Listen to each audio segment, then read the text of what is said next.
കർത്താവിൽ ആശ്രയിക്കുക, അവിടുന്ന് നിന്നെ സഹായിക്കും എന്ന പ്രഭാഷകൻ എൻ്റെ ആറിൽ പറഞ്ഞിട്ടുണ്ട്. എൻ്റെ പ്രിപ്പറേഷൻ്റെ സമയത്ത് എനിക്ക് ഒരുക്കി കിട്ടിയ വചനമാണിത്. അപ്പോൾ ഇതുപോലെ തന്നെ പ്രിപ്പറേഷൻ്റെ പല ഘട്ടങ്ങളിലും ഞാൻ ദൈവവചനത്തിൽ ആശ്രയിച്ചു. എൻ്റെ പാരൻസും ഞാനും ഒത്തിരി പറയുന്നുണ്ടായിരുന്നു. കാരണം ഈ എക്സാം എന്ന് പറയുന്നത് നമ്മുടെ ചില സമയത്ത് എക്സിസ്റ്റൻസിനെ തന്നെ ചോദ്യം ചെയ്യുന്ന ഒരു എക്സാമാണ്. അപ്പം റെസീലിയൻസ് എന്ന് പറയുന്നത് എനിക്ക് പ്രയറും അതിൻ്റെ ഒരു ബിഗ് പാർട്ടായിരുന്നു.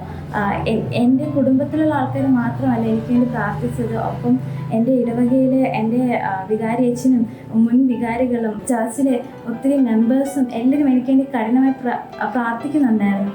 അപ്പം ഈ വിജയം എന്ന് പറയുന്നത് ശരിക്കും കഠിനാധ്വാനവും പഠിത്തവും അതിനൊപ്പം തന്നെ പ്രാർത്ഥനയുടെയും വിജയമായിട്ടാണ് ഞാൻ കാണുന്നത്. എനിക്ക് ഒത്തിരി അധികം നന്ദിയുണ്ട് എൻ്റെ ദൈവത്തോട്, എൻ്റെ ഈശോയോട്, എൻ്റെ മാതാവിനോട്. ജപമാലയുടെ പറയുന്നതിൻ്റെ ഒരു വിജയമാണ് എൻ്റെ ഈ വിജയം. കാരണം എൻ്റെ അമ്മ വലിയൊരു ജപമാല ഭക്തയാണ്. എപ്പോഴും എല്ലാ ദിവസവും ഒരു 4-5 ജപമാലയെങ്കിലും എൻ്റെ അമ്മ മിനിമം പറഞ്ഞിരിക്കും.